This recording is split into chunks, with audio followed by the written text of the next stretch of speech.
Hey everybody, my name's Braelen, and welcome back to the weekly breakdown series where I'm looking at some of the songs off my new album Lavender and going into the Studio One session, taking a look at all of the different elements and breaking it down for you. This week, although it's not weekly at this point because I missed last week, had some audio issues with the recording, so I decided to just redo it. But this week, we'll be breaking down the second single, Mushin, which is super exciting for me because I think it might be my favorite song on the album, but that's like choosing a favorite child, so I don't know. Before I get into that though, I wanted to go over some of the signal flow and signal chain kind of questions that I got in regards to recording Studio One audio through OBS. So let me show you that setup right now. Sorry for the moody lighting. I don't actually own studio lights, so I gotta use a can light and a lamp. That's DIY guerrilla filmmaking. But the Focusrite Scarlett 2i4 2nd Gen is acting as my main first interface, doing everything for Studio One. And the Zoom H6 is acting as my second interface, recording the line outputs directly into its internal preamps, and OBS is using that as an audio capture device, recording both the preamps in stereo to be able to hear Studio One audio. I've tried systems like virtual audio cables or audio routing, and none of that seems to work to the quality that I like. So using two interfaces is the only solution for Studio One that I've found to be successful. Usually I would have the USB input selected with the Zoom in stereo mix mode as an interface, and then OBS would be able to detect that. And right now I just have the Neumann plugged into the Zoom. Usually I would be recording my voice with the Focusrite, just having that as an audio capture device on OBS, but for sake of convenience, that's what I'm doing here. One thing to note in my testing was when using just TRS cables, there was a noticeable noise floor, and when switching to TRS to XLR cords, that noise floor was considerably reduced. So that's something to keep in mind. But now let's move on to the actual breakdown. Hello, and welcome back to the desk. I'd like to give you a very warm welcome to the Mushin Studio One session. The first thing that I wanted to talk about in this song is the bass instrument, which, no pun intended, is the bass. So let me grab that and show you what's going on. I've grabbed my bass, now let me show you what's going on. The whole song is in the key of D major, and structurally, the song is like this. We have an intro, first verse, first chorus, second verse, a bridge, chorus 2, verse 3, and then finally the third chorus. It seems like a lot of sections, but for a pop song of this nature, it's pretty standard. And in terms of the harmonic content that's going on, there's not a lot of variations between each section. We start off with this marching kind of melody, played on the really high strings, basically a D and a G. So the fifths in the key,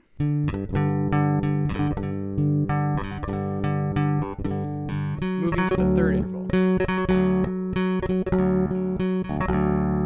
And I'm playing it, just rotating between those kind of notes on the 12th and 11th fret. So that's the main kind of thing. In the actual intro itself, I have this kind of thing, which is a false harmonic kind of riff.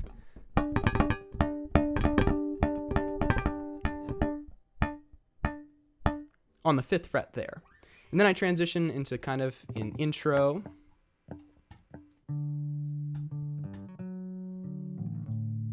And then from there, we launch off into the actual riff itself. So that happens for both verse 1 and verse 3. For the chorus, though, we have these kind of bass chords going on. So starting on the 12th fret of the A string, I slide up to the 14th fret and just play the two top strings along with that 14th note or fret. Then go to this D shape. I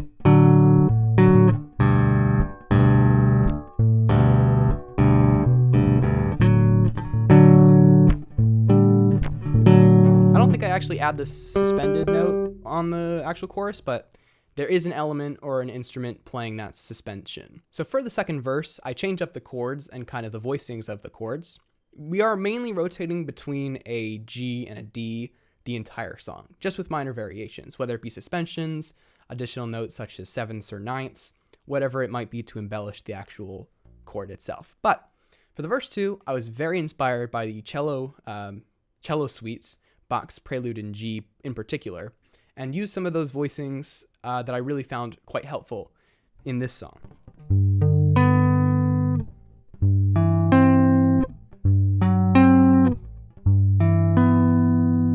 root note is staying constant the entire time of this section. Let me play you what the bass sounds like soloed.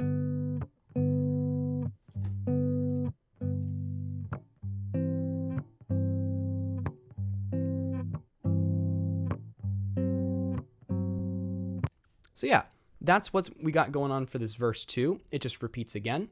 And for the bridge, we go down to this D major kind of shape. Or I guess it's not a D major shape, because that would be D major. It's a different kind of shape. Then we move down to the D flat minor kind of chord, and then go back up to this shape, which is a G of some sort, and then move up another fret to an A.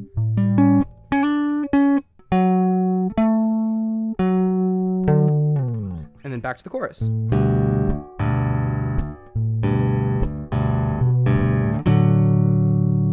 That is the entirety of the song. And then for verse 3, we return back to the marching pattern.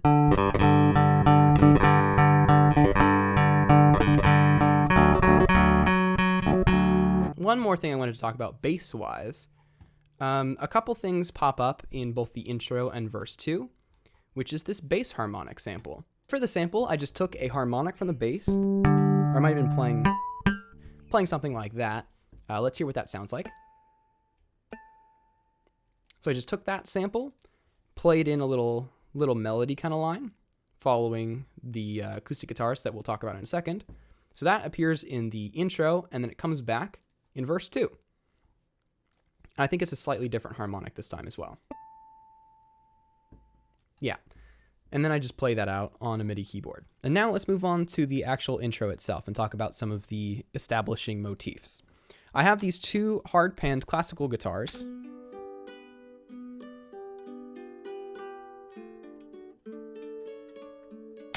Just chording variations of the G and D major chords. I liked this. This was actually a rough draft sketch that I had, these acoustic guitars. But I decided that I liked them enough to keep them in the actual song, the final version. They give this kind of all off-kiltered, kind of finding your footing vibe to it that I really like for the intro. You hear that sample going.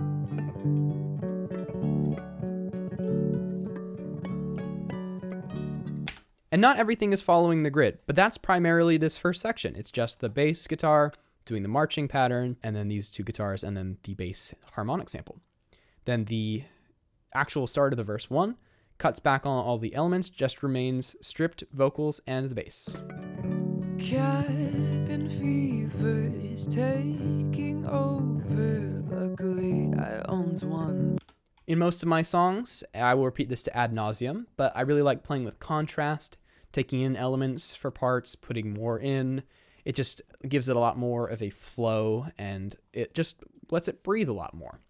So yeah, this whole first verse is just those two bass chord patterns, and then we transition into the first chorus. Always know I will bleed for you. If only. I'll talk about each element by itself, but first I just wanted to give an overview of the song for you to get an idea of what's going on. So added in this first chorus, we have the bass alteration, which is playing the chords. So that's providing us with most of our low end. We have some drums here.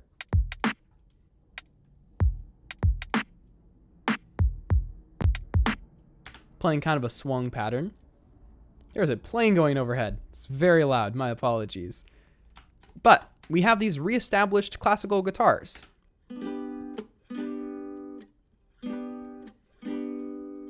I wanted to paint a picture here with the contrast between the verse 1 and the chorus, where the verse feels a little bit more lopsided, like we don't have our footing 100%.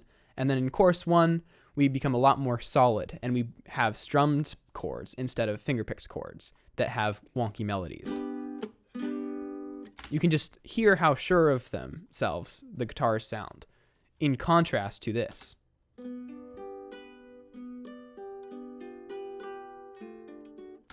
A little bit more wonky.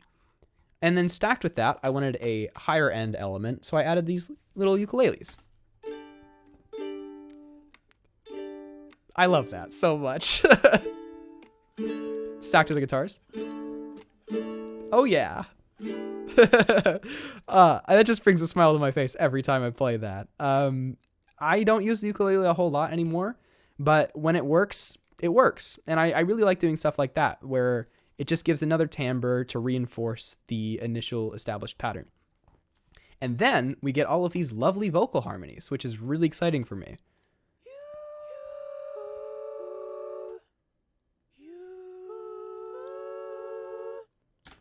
For the most part, these aren't tuned. There might be like a few sense changes or here and there just to kind of fix wonky notes and just have those upper harmonics actually be in tune instead of just terrible. But again, I try and reinforce my philosophy on not tuning vocals. It just gives it a much more natural tone, in my opinion.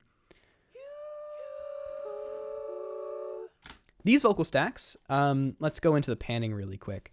But it starts on the left side. Here, let's pull this down so I can actually show you what I mean.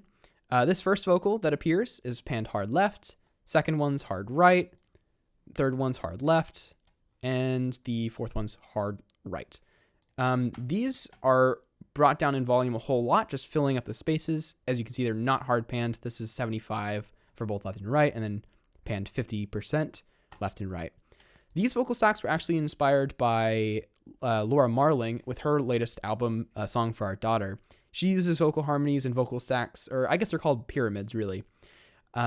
She used that to enrich her main vocal line, and it just sounds absolutely stunning to me. I can't remember which song exactly uses this, but this was heavily inspired by that. This is just kind of my own take on that idea of pyramid harmonies. So that's all of the elements added in the first chorus. Moving on to verse 2, we have some new elements. We have the shaker element, which gets brought back in the third chorus, but is absent from the second and the first, interestingly enough. We have this kind of candy bell sound, which, since this is audio, that makes me think it's coming from the Roland Juno DS61. I did this production like a year ago, so it's less than that. But it's hard for me to remember. Most of my sounds with piano emulations or organs, bells, whatnot, it's all from the Roland Juno DS61. I love it. I talked about it in the last video, I think. As you can hear, the bass samples are back from the intro, reintroducing that. And in this, we have some more new guitars playing some different chords, some major sevenths, it sounds like. So slightly different from the chorus and the intro, but still having an element that is familiar to your ear, so it makes the transition between the chorus and the verse a little bit more palatable. So the bass playing those chords I was talking about earlier in the video, the Bach prelude, love it. And we have our first introduction of a hi-hat. Let me just make sure I don't have that wrong. Take what you I do have that wrong. But it has a more linear pattern, I would say, even though it is a little bit more swung. All of this was played in live, maybe with a little bit of minor alterations. Or it looks like it's actually on grid pretty consistently up until this point. But I try not to quantize stuff, just to give it a more human kind of feel and a swing to it. Back here, we have our first actual harmony lines that are following the main vocal. And then some more. Ooh, that's kind of ugly. But with the main vocal, it sounds like this. You hardly hear the ugliness, warts and all.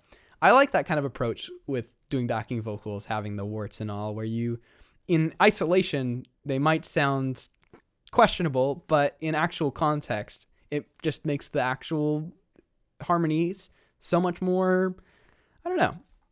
I can't describe what I mean with that. But yeah, those are the first establishing harmonies that we get, and they kind of progress as the verse goes on. More gets added as the verse goes on. Having each other's books on our shelves, I like. Having each other's books on our shelves, I like. I'll talk about the mixing as well, but it sounds like the high end and the low end was rolled off pretty substantially with these. We can just take a look real quick. Maybe not the high end. Interesting. That might be in a bus somewhere else. But for additional elements, in the second part of the verse, we switched the candy bell out for this Leo EP.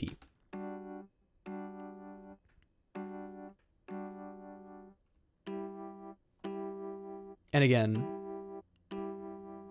just playing variations on that kind of G chord with the G in the bass constantly. But for new elements, that is it for the verse 2.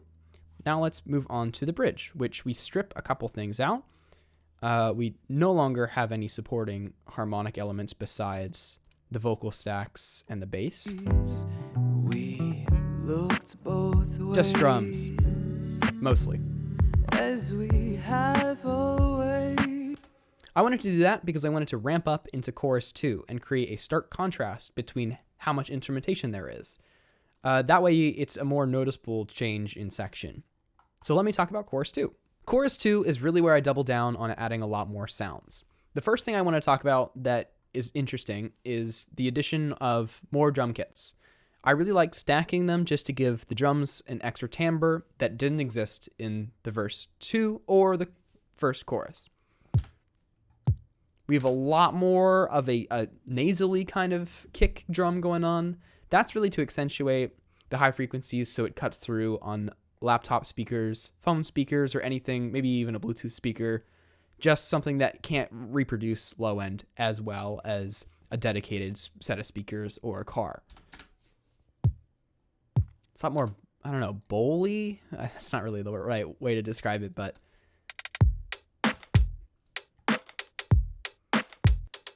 get another hi-hat, we get some perk fills, another clap, and of course, this other kick. I also add a little bit of Foley here in this kind of vinyl crackle thing. So I believe that static comes from this, but they're in Impact XT, which is how I use a lot of my drums. There are a bunch of different B and C banks that have a lot of additional sounds for sound design, which I find really useful. So I just bounced that to audio and was able to mix it separately from the rest of the kit. Another huge element that's added is this 808. Let me show you the patch for that. This is designed by me in Mai Tai, which is the Studio One synthesizer kind of thing. It's phenomenal. So as you can see, the sustain is pretty high, as well as the release. Attack and decay is super quick. We have a little bit of cutoff here, just rolling off the high-end harmonic so it sits nicely in the mix without any additional EQ. I have some bass moderator, which adds a little bit of character. Let's look at the effects. I have a little bit of soft tube distortion going, which gives it that really kind of crackly, lo-fi kind of sound. And also I have the portamento kind of set pretty high, which is the glide. And this is also set to monophonic.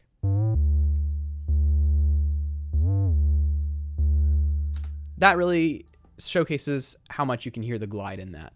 And so that just kind of adds additional low-end content below like 60 hertz to really complement what the bass is doing. And the bass is just the same as the first chorus.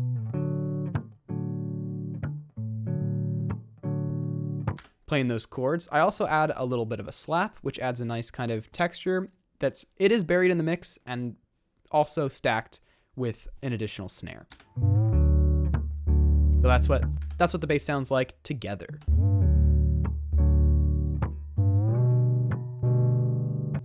That low end is really hefty. It's got a lot of body just because there's two different elements going on at one time. Additional elements, we have the first kind of additional thing that is unfamiliar to us from the other sections, which is the saw pad kind of thing. So here's the patch for that as well. We have a little bit of a, I would say medium attack, but it just kind of glides into it. You hear, wow, wow, or it ramps into it, I should say. This voxel just characterizes the sound a little bit.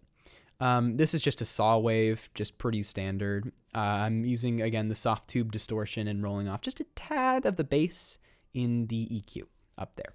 And in context,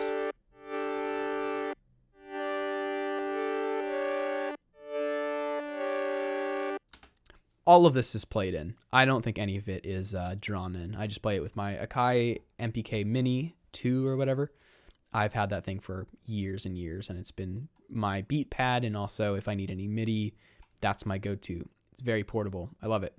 So here is another electric piano that is slightly different from the one in the bridge, or verse 2.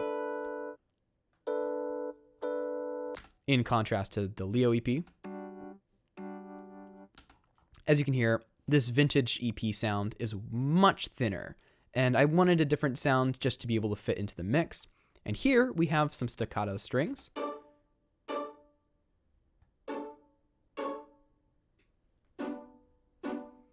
That's coming from the Roland Juno DS61. And lastly, of new elements, we have this resonance pad.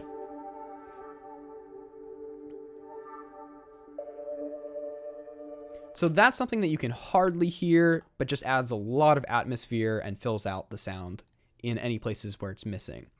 And here I really lay on the vocal harmonies. So in addition to the vocal pyramids that I showed earlier, I think you already knew. Take what you need for a drive. Our time always flies. So those are all the elements in chorus 2, and I'll go more in depth about the vocals when I break that down. But again, we also have the classical guitars returning, just the strummed chords. I think a really important thing to do, sound design wise, is add a lot of risers or transitional elements that help you move from a bridge verse into a chorus section. So I really like, I think I might have done this earlier in Scraps for Scraps as well in the last video, but this is just a kick.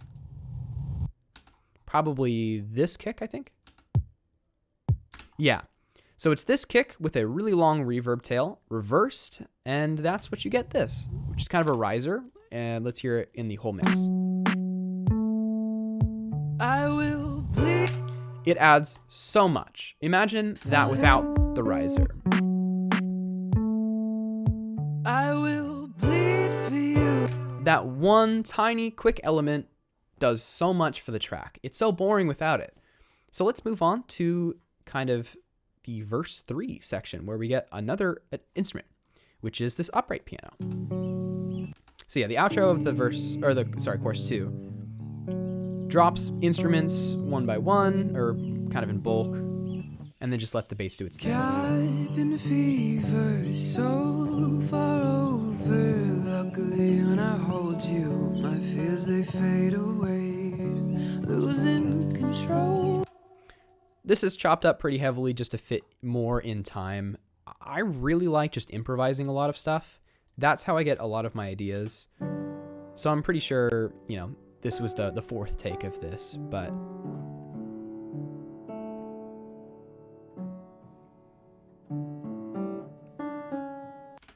in my piano style, with something like this, trying to approach a song that, for the most part, already is established, I like adding a lot of space and texture. So the verse 3 is just this bass, the marching pattern with the 5th and the 3rd transition, the main vocals, the piano, which is really sparse and adds space, and finally, there is a field recording of some birds that I did on my iPhone 7 in the Voice Memos app.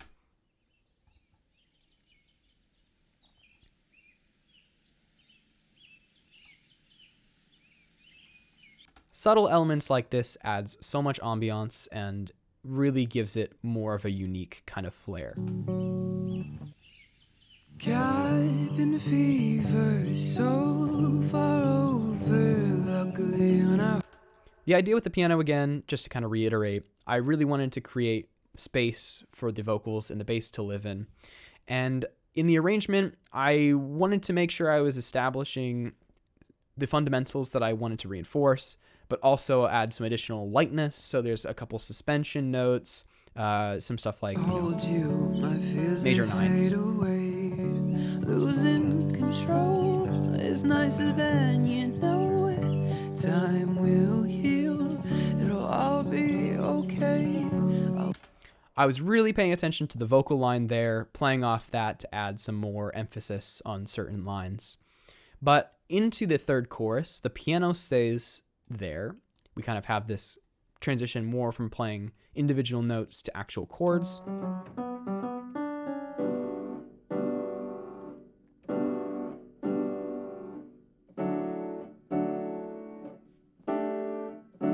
There's the sus chord.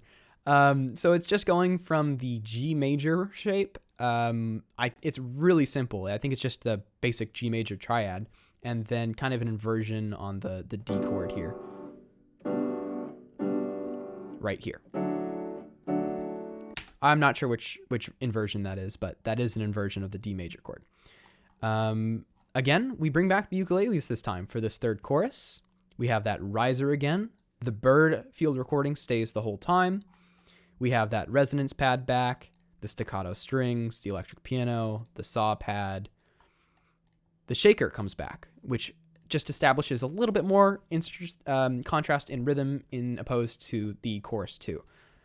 We have these drum stacks again, the 808 comes back, the vinyl crackle, the bass, and more harmonies. And that's the extent of the song. That's everything. This production is definitely a little bit more jam-packed than Scraps for Scraps, although it is at a sparse 47 tracks, although the buses and everything brings the total tracks up to 73, including all of the effects tracks. So that is the main overlook of the song. Now let's talk about some of the individual elements and just briefly touch on the mixing. The first thing I want to look at is how I recorded the vocals and what's going on with the mixing. Let's take a look at our automation lanes just to kind of get a picture of what ambiance we're doing. I do slight volume automation through the entire thing, in addition to Waves' Vocal Writer plugin, which is giving me a really consistent volume and lets each kind of word be heard a lot more. So that's what I really try to do in all of Lavender, is have the vocals be basically a main focus for each track. And every word I wanted to be audible because I really think that the writing was enough to have that be the showcase of each track. So here, in verse 1, we keep everything super, super duper sparse. It basically, I'm just in the booth here. Fever is taking over. All of the vocals are really, really dry and really dead sounding, which for this works extremely well. I talked about that in Scraps for Scraps as well, how you kind of, by automating certain delays and reverbs, you can give vocals different spaces or different emotional qualities. In this case, I wanted it to be really intimate because what I'm singing about has really intimate quality to it. So to reinforce that, I have no processing besides the mixing, of course. For chorus 1, we get our first taste of vocal reverb. So let's go and solo that, which is vocal verb, and hear what that sounds like. Jin will always know I will bleed for you. If only you knew. So just like in Scraps for Scraps, I'm using a lot of the same techniques. I'm rolling off a bunch of frequencies in the send. I'm using all of these vocals as sends. We have the J37, which is again a tape emulation plugin by Waves, which adds a lot of distortion, makes it a little lo-fi, and just a little bit warmer sounding. We got our friend Valhalla Vintage Verb with the smooth room mode, the 1970s color because I wanted it super warm and a little bit, just kind of lo-fi-ish. And then again, like most of the things that I do when I'm having a vocal heavy kind of focus is I always duck the reverb with a side chain, meaning that when the vocal is present and active, it's bringing down the reverb and compressing it, and when the vocal stops or when I stop singing, then the reverb kind of blossoms out and you can hear all of the reverb tail in its detail. Very nice. So let's look at some other processing that's going on in the chorus. I think I have my slap delay going on in verse 2. Yeah. So some stuff I like to do is just send the vocal to a bunch of throws, which right now I'm talking about a half note delay, which I'll get into in chorus 2. But I also do the same thing with eighth note delays. So to contrast the verse 1 with verse 2, I add this slap delay. So let's hear what that sounds like. Let's go over to that. I'm using Echo Boy for that. Negative, I'll be fine. So the reverb is here. Let's turn on the reverb too. Negative, I'll So you can hear be that. fine. And then I automate it to go into the slap delay. It took a very long time to face my fears. So that's with the slap delay and the reverb. But the slap delay just adds a nice kind of stereo image quality that really, really fills out a solo performance. As you can see, in contrast to Scraps for Scraps or other songs, there's not a whole lot of harmonies going on. There's just these hard panned left and right ones. So to add more stereo content, that's where the slap delay comes in. So let's go that, and let's just hear that on itself. Took a very long time. And then without vocals.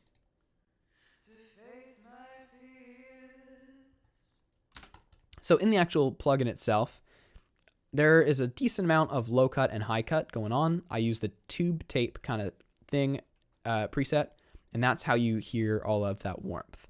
100% wet, and these are my delay times. They vary depending on the tempo of the track, but sometimes you can just kind of wing it. These are swung pretty substantially, I would say. And that just kind of lets the slap delay fit a little bit better into the groove. So let's talk about the throws that I do. In chorus 2, I emphasize the last line. So I will bleed for you. There we have the throw.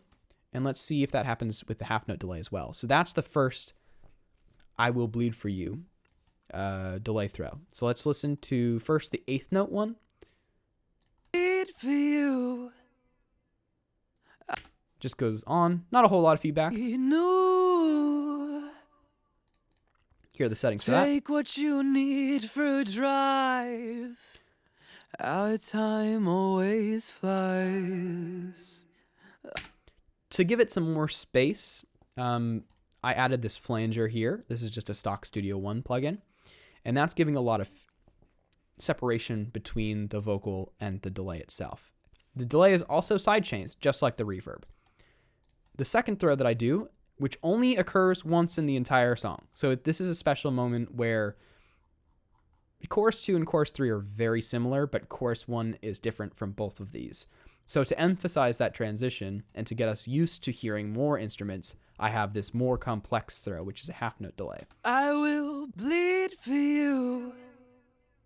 So the next thing I wanted to talk about is the aforementioned vocal stacks and harmonies. A philosophy that I use technique that I use when recording backing vocals is I try and use as many variations of my voice as possible. I talked about this last time where I use my head voice, chest voice, kind of a mix between the two and transition between them to create voices that wouldn't necessarily be present in the original main vocal take.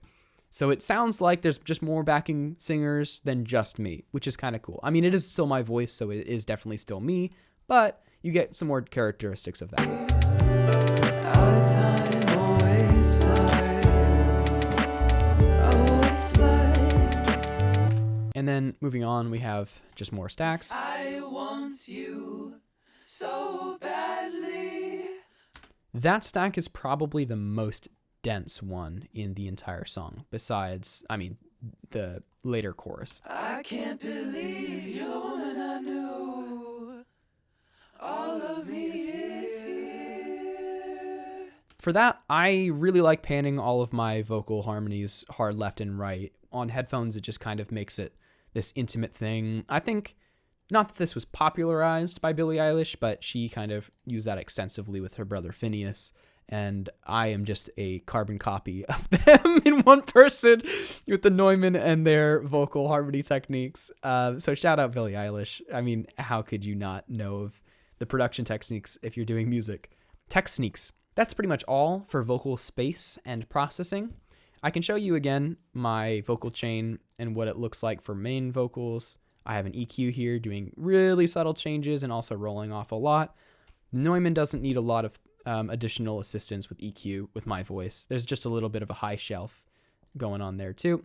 Really mild compression, medium attack and release, low threshold. All of this again is gain staged to start mixing at -18 dB every track, that is. So I mixed to that. I have RVox again, doing some pretty heavy compression, and then the de-esser just rolling off that sibilance that goes pretty hard in the Neumann. The next mixing element that I wanted to discuss is the low end of this track, because I think it's a struggle for bedroom pop artists to get accurate low end monitoring. I have Focal Alpha 50s that reproduce a lot of the spectrum. I believe they're 20 hertz to 20,000. And that is an amazing frequency response. But still, since I don't have a sub, I'm not able to accurately hear all of the low end going on. So it's really hard to get perfect low end. But through a combination of various listening positions, various listening devices, you can get a clear idea of how to do things. But I think Mushin is a really good example, since it is a bass-centric song. This is a good example of some bedroom bass that's done more or less okay. So here I took this 808 that I designed that we talked about earlier, shot it down into mono. This is just mixing it down a bunch to gain stage. And here's some of the EQ moves that I'm doing. Taking out a lot of space for the kick and the bass to sit, adding some of that other harmonic detail, just kind of accentuating it, and then boosting here in like the 60 range that is a little bit different from the bass EQ. So here's the first bass EQ for the electric bass. The low end is actually rolled off pretty substantially because I wanted it to act as a main instrument like a piano or a guitar instead of a traditional bass element. And also with the bass chords I'm playing, it gets really congested. So that's why I have a lot of the low end rolled off to about 79 hertz, which is interesting to me. I think I also, boosted a lot of 146, which for bass I wouldn't normally do because there's a kind of a nasty frequency at like 120 that usually I scoop out, or sometimes it can be the inverse. Sometimes that frequency can sound really nice.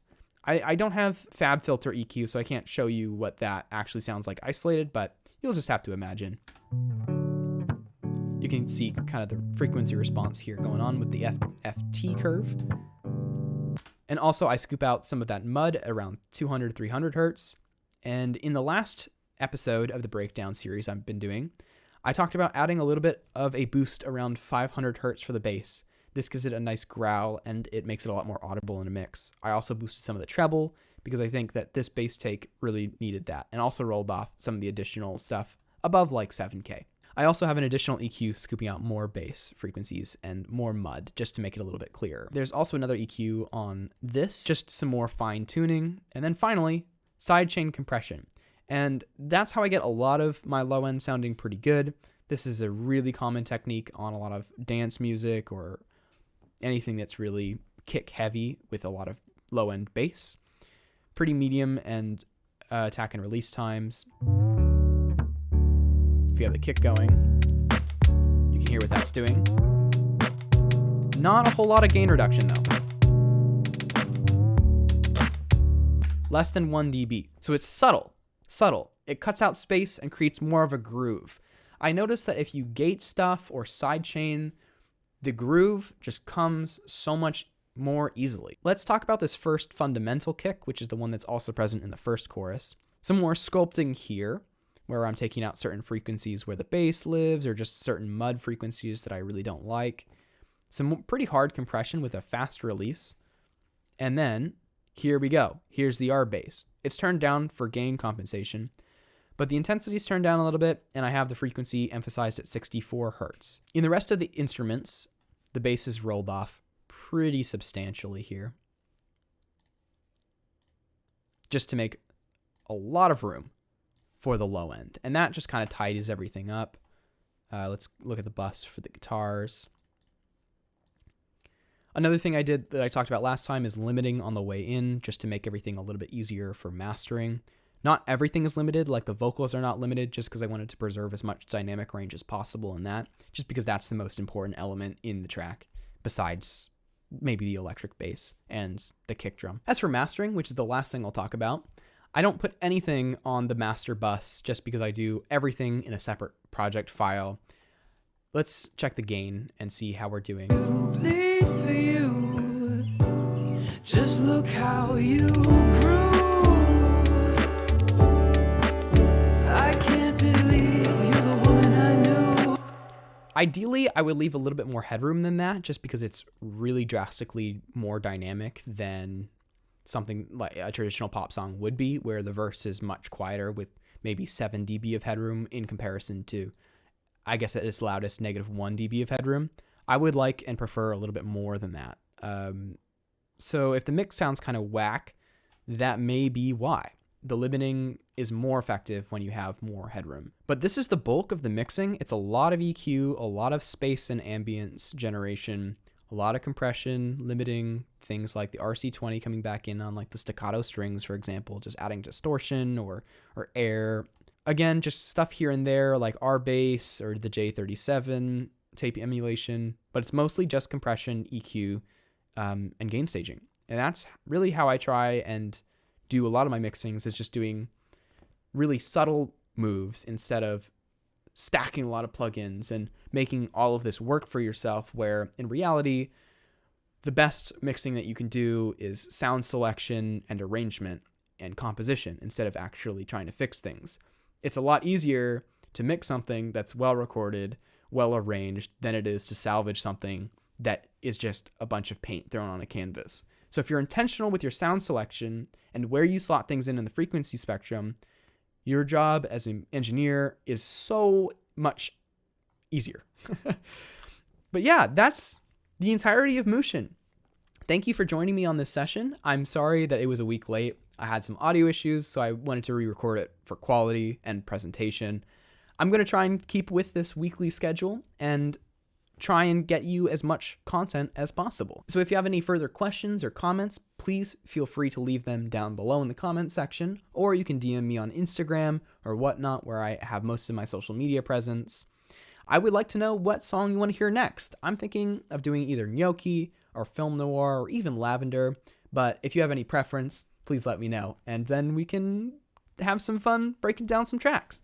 But thank you so much for joining me. I really appreciate you spending your time hearing me talk about some music. I appreciate it. All right. Have a nice day. Bye-bye.